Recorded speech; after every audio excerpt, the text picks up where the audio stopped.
Welcome to Drilling Deep. I'm your host, John Kingston. Here at Drilling Deep, we talk about oil and we talk about diesel. And you can't get diesel on its own. It's not like it's in the ground as diesel. No, you have to drill for oil instead to make diesel. And that's why we call the podcast Drilling Deep. We're joined this week by our guest of the week. Her name is Yariv of Omnitracs, and she'll be here to talk about how technology can help combat double brokering, which everybody is in agreement right now is completely out of control. Let's talk about diesel, though. The benchmark diesel price used for most fuel surcharges is the Department of Energy price that's formally published by the Energy Information Administration. It comes out on Monday, though this week it came out on Tuesday because of the holiday. It was down this week for the 16th time in the last 17 weeks. And it's now down about $1.95 per gallon from the high level of $5.81 that was set last June 20th. So we're coming up on 1 year from that. The latest price is $3.85.5. The market seems amazingly calm about the future. Beside the outright decline in the price of diesel, diesel has declined or diesel has weakened in the last trading days relative to Brent crude oil, the world benchmark. There are no signs of a tight market in the physical spreads. Those spreads are the ones that measure, for example, how much a pipeline or barge quantity of diesel in a market such as the Gulf Coast is trading for against the CME commodity exchange benchmark. So it would trade at, let's say, CME minus 4 cents, that kind of thing. And that 4-cent number can go up and down. It can go up and down a lot. Those spreads, though, have been largely settled for the last several weeks. And yet I can't but help but look at some of the data in the market and be concerned about what consumers might be facing later in the year. Let's start off by saying that if we get this recession that always seems just over the horizon, yet never seems to arrive, then all bets are off. The price of diesel is not likely to rise in the face of declining economic activity. That's a given. One of the things that has me concerned, though, from the perspective of buyers, is something that I think we talked about last week, but we'll say it again. First of all, I am recording this before the release of this week's Energy Information Administration data on inventories for the week that ended last Friday. But it doesn't matter. It isn't likely to show some vast change. I still can go back 1 week and talk about these really shocking inventory numbers. I won't pound you with too much data, but I can tell you that for the week that ended May 19th, inventories of ultra-low sulfur diesel, that's the kind of stuff that goes into trucks, were 94.7 million barrels in the U.S. And all you need to know is that in the history of data on ULSD inventories, doesn't go back that long because it's a fairly new product, that number, that 94.7, has only been lower a handful of times. And, it's okay to have low numbers if your consumption is low, but again, not pounding you with data, despite the weak trucking market, figures on consumption are actually not all that weak. The result is that we're dropping on the measurement the result is that we're declining on the measurement of days cover. Days cover is a statistic that takes inventories, divides it by consumption, the estimate on consumption, and then you get a figure that shows how much consumption could be covered by inventories alone, how many days. It's a nice digestible figure, easy to understand, and I can tell you that at 26.7 days, the most recent number as I record this, it's getting down to some of the lowest levels we've ever seen. That figure, by the way, is for all distillates that are not jet fuel, but it's mostly diesel, probably about 90% diesel. Then we have the supply-demand imbalance for crude. The monthly International Energy Agency report for May came out a couple of weeks ago. And it increased its forecast for global demand this year by 200,000 barrels a day, which for 1 month is a big increase. It had already been up like around 1.8 million barrels a day on the year. Now they tacked on another 200,000 barrels a day. The IEA estimates that by the end of the year, world consumption will be 103.1 million barrels a day. That would be the highest ever. The IEA also estimated that the OPEC Plus group needs to produce about 45.2 million barrels a day of crude in the fourth quarter to balance supply and demand. OPEC Plus is a group that includes OPEC and a group of non-OPEC member exporters led by Russia. Here's the problem. OPEC Plus isn't even close to that. In the first 2 months of this year, they were around 42 million barrels per day, according to S&P Global Commodity Insights. We don't have more recent data on the entire OPEC Plus group, but let's just say it can't be up that much more. And if they were around 42 back then, and they need to get up to 45 million barrels a day by the fourth quarter, we've got a long way to go. The U.S. oil patch is not going to come to the rescue. Its output has been stuck between about 12.2 to 12.3 million barrels a day for months now. Now, there are some signs that the big cuts that OPEC Plus talked about might not come to fruition. Those cuts were to go into effect in May. All signs point to Russia in particular not cutting back their output. But if you've got a gap between supply and demand approaching 3 million barrels a day in the fourth quarter of this year, the question is, where is that oil going to come from?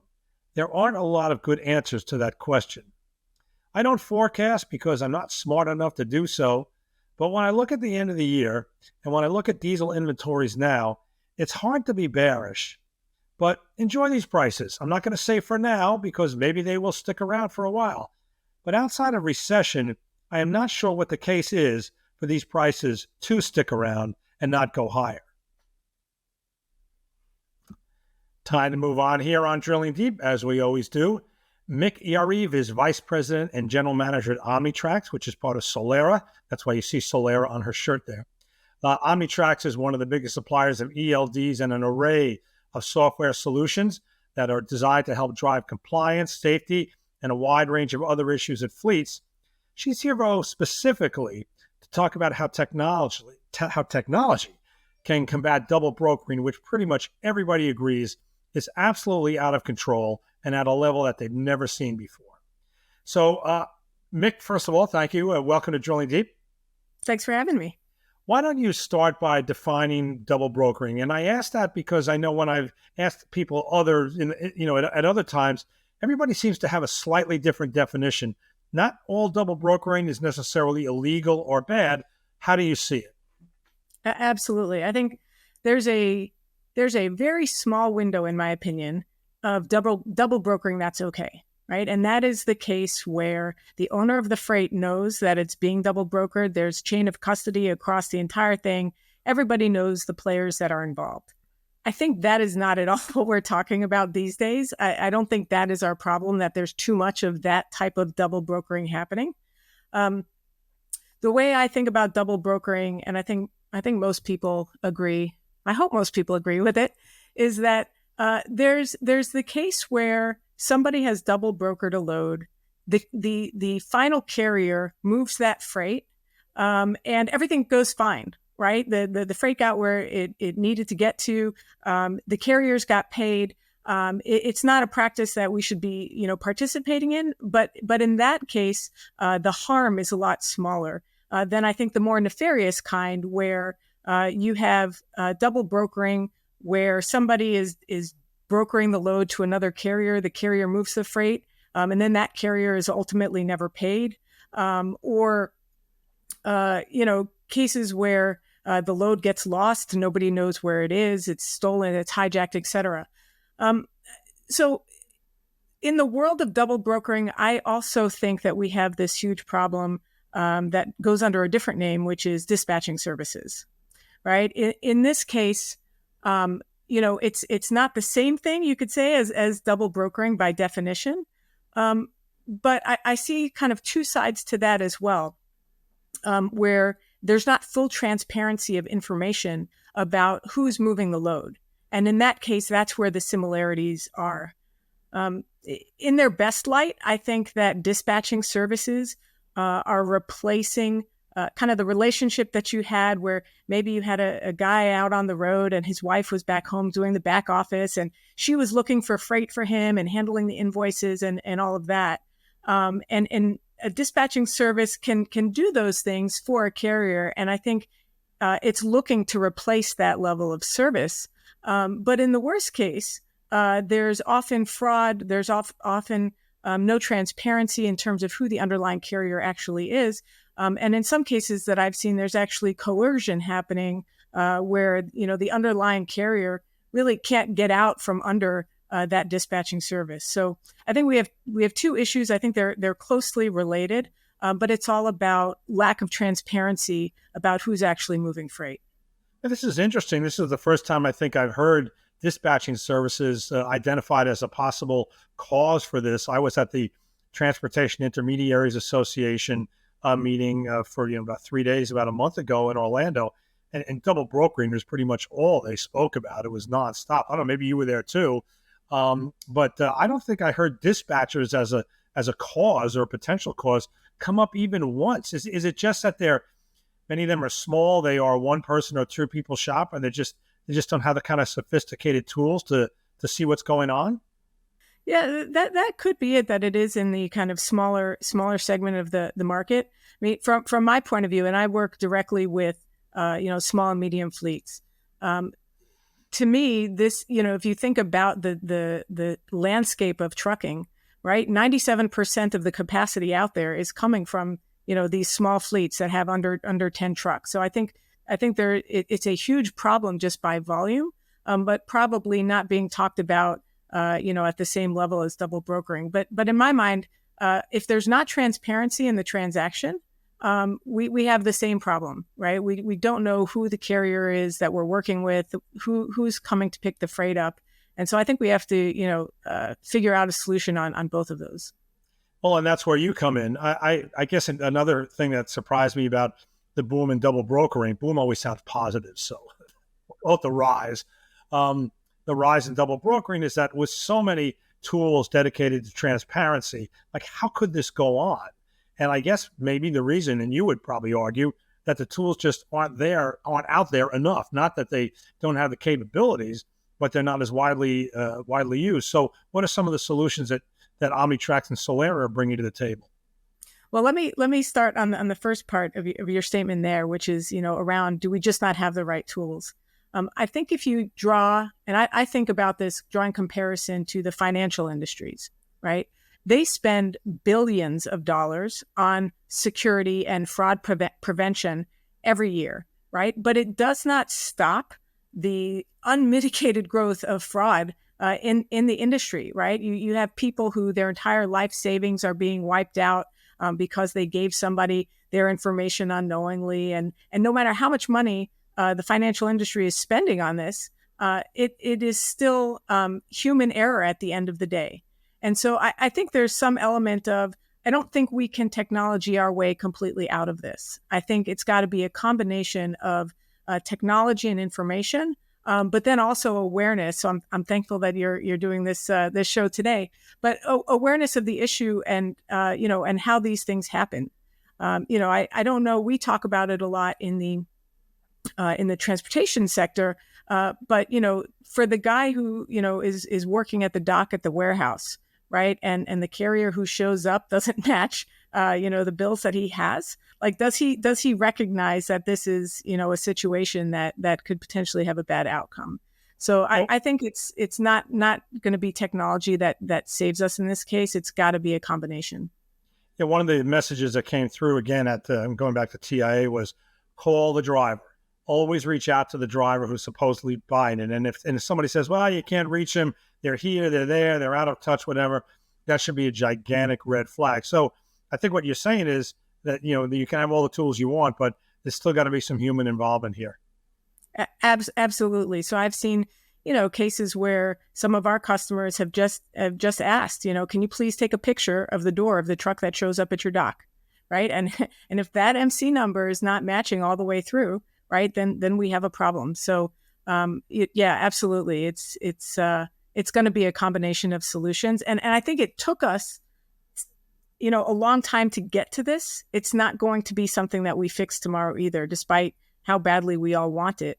I think all of the technology, if you think about technology that has been built in the last 10 years, how much investment has come into our space in the industry over the last 10 years? I mean, it was unprecedented. When I started in this industry, 20 plus years ago, nobody was investing in transportation companies and technology for transportation. And so if you think about all of the technology that we have brought to bear and we still have this problem, right, it just shows you the sophistication and the opportunists that are out there looking to make a buck at the expense of good carriers, good shippers. All right, well, let's talk about technology, and let's talk about what are the solutions that are out there. I mean, we've made it clear nobody is going to come up with a single technology solution that's going to replace just kind of good nose work. Maybe if your bunny needs a good nose to know when it's dealing with some possible double brokering. But what are some of the technology solutions that should give a tip off to somebody who's about to become a victim of this? Yeah, I think there's some really interesting technology that is in the works around this that I think will help. I think the work that's being done to aggregate data from multiple sources to create like a digital fingerprint of a company or create risk scores around these companies, I think can be helpful. I also think that there's a lot of nuance in implementing those sorts of solutions, and we have to be really careful as we implement them because they're only as good as the inputs. But I think that's a really interesting way to approach it because this, in a lot of cases, the data is out there, right? But it is coming from multiple sources. And so to the extent that you can aggregate that data, and so, for example, we, as an ELD provider, right, we are an input into that digital fingerprint, right? So we know where the truck is, we know who's logged into that ELD, et cetera. I think if you take all of these data points, you could build something that would help identify the person that's on the other side of that transaction. All right, can you offer us like a specific, like something that is in the Omnitracs, whether it's their ELD or some kind of transportation management system? Let's get real down into the weeds and talk about something that your company does that you think is very valuable. Well, let me shift to one of my favorite businesses at Omnitracs and Solera, and that is Selectis. So if you've never heard of Selectis, it is a TMS and a load board for the expedite market. And in it, we have over the last 20 years built an alliance of carriers who work together to manage when they need excess capacity or when they need excess freight.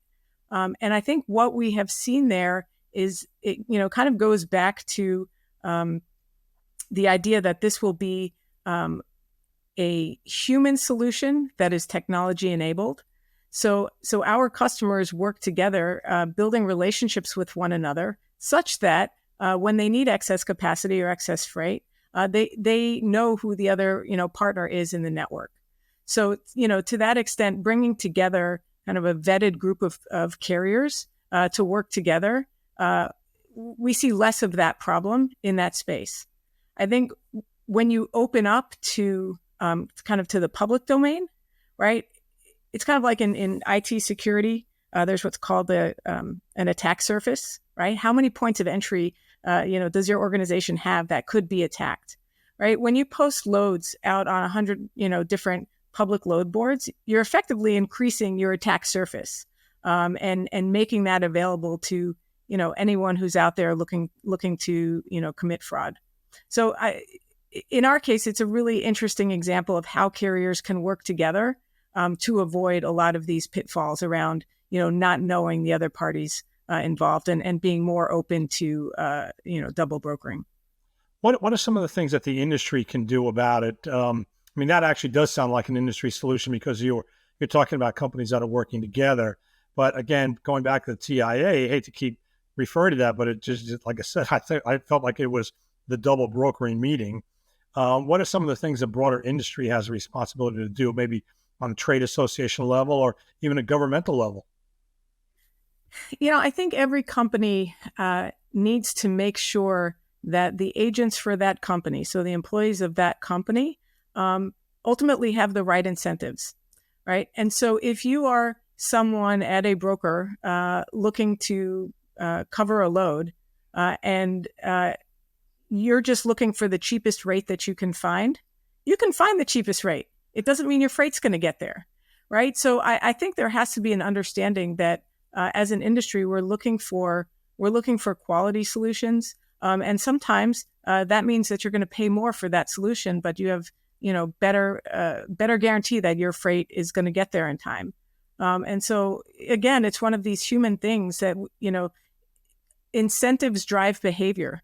And if somebody is incentivized to just find the cheapest truck that they can find, ultimately that's what they'll do.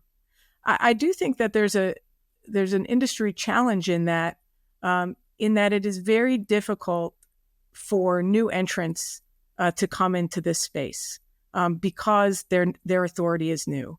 And with the heightened awareness of double brokering, people really are weary of working with new authorities. And in some ways that's good, right? They're saying, hey, until someone's proven, right, we want to make sure that this is a solid carrier. We're not going to work with them. On the other hand, you've got really hardworking people who have an entrepreneurial spirit and want to get into the trucking business. And it's very difficult for them to get that first load, that second load. And so, we talk as an industry about wanting to encourage new entrants into our space, right? Driver shortage, and everybody's going to, age out of this. But yet it's very difficult, for new entrants to come into this space. Maybe the solution then would be to get yourself established by leasing on to somebody, so you're still theoretically independent. I know that would set off a huge debate about whether somebody leased on really is independent, but they're at least theoretically independent. Then maybe they can establish themselves. So if they've got to go, when they finally do want to go out completely on their own, maybe they've got a track record that enables them to be booked without concern. Just a thought. What do you think? Absolutely. And, I think, unfortunately, what I've seen, we talked about the dispatching services, and I think people are trying to shortcut that path of, hey, I'm going to start by leasing on with somebody and then I'll move out on my own. And what I've seen with some of these dispatching services is they will effectively coerce somebody into staying with them by not allowing them to get their own authority while they're working with the dispatching service, such that they can never claw out from under them and go off on their own. I mean, so this would be the carrier that does this, not the dispatching service. Correct. So yeah, there's ways to enter the market for sure, and we would love to see more carriers, enter the market and be successful. It's just a hard hill to climb right now with all of the issues around double brokering. Yeah, I do want to come back to the dispatching for a second, because I always kind of found that interesting. I know that it's a fairly low barrier way of getting into the business if you want to be on your own. I mean, you don't need a truck; you just need a phone and a computer. Have their standards dropped, but has their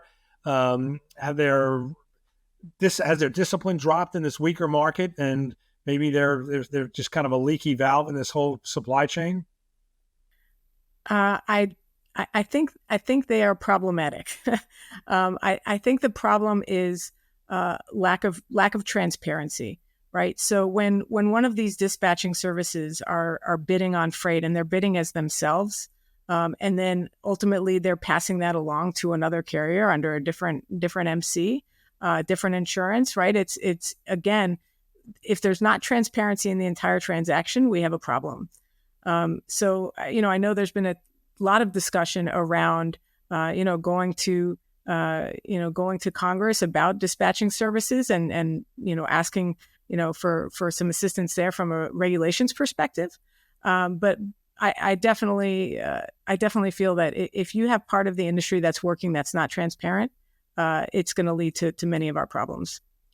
Now, a dispatcher, I'm going to ask a real sort of trucking 101 question here. A dispatcher, they would not have authority to be able to bid on a load, would they? Or would they just be bidding on behalf of somebody? So it's a good distinction. So when we talk about dispatchers, we are referring, in this case, I'm talking about dispatching services versus a dispatcher working, in the operations team of a. Sure, I understand that. I mean, okay. Yeah. So they are bidding as, what we are seeing is they are bidding as themselves, and under their authority, and then they're not transparent that they are actually bidding on behalf of somebody else, and using their authority. And that could be because their authority is older, more established, right? They have clients who have new authorities. For whatever the motivation for it, it definitely causes problems for the industry. I guess I learned something new here today. I would not have thought a dispatching service would have had their own authority. Many of the ones that we see do. Okay. How much of this is just caused by a weak market and people are looking to make a buck no matter any way they can in a strong market? The money out there is so good that this kind of scam is harder to pull off? I think that what I have seen most recently that I think is new is just how this all ties in with the proliferation on social media, right? So, the last time that we had, a dip in the market, I don't know, maybe five years ago, whenever that was, I don't think that we had all of these social channels so active around transportation. So if you go on Facebook or TikTok or any of these social media channels, there are people out there who are looking for advice, and there are people out there giving advice, and not always the best cast of characters are responding to that. So I think it just adds another vector to this, where and again, this is probably talking more to the small side of the market, right? In your larger carriers, I don't think this is the same problem. But I do see, given how much time we spend, working with the SMB market in trucking, I do see that so much of this is taking place over social media. These scams happening, people giving poor advice, and I think it has brought us to this tipping point that we are now, where it just seems to be running rampant. I guess I'm just trying to wrap my head around the idea of taking a truckload of whatever, let's get worth thousands and tens of thousands of dollars, and transacting it via social media. It just sounds crazy to me, but you're saying it's going on? It happens every day. You look out there and you see posts for people, essentially Facebook has become a load board, right? Where you have people who have freight or who have, capacity, and they're looking for, they're shopping rates, and it's being transacted there. So maybe that's part of the problem. I've seen it. I guess I just didn't think anybody would act on it, but obviously then I learned something else today. So anyway, we want to thank Mick Yariv. She is Vice President and General Manager at Omnitracs, which is a Solera company. Mick, thanks for joining us here today on Drilling Deep to talk about double brokering. Awesome. Thanks for having me. You have been watching Drilling Deep. We are part of the FreightCast family of podcasts from FreightWaves. You can find us on all the leading podcast platforms. And of course, you can find us on FreightWaves TV. I've been your host, John Kingston, and please join us again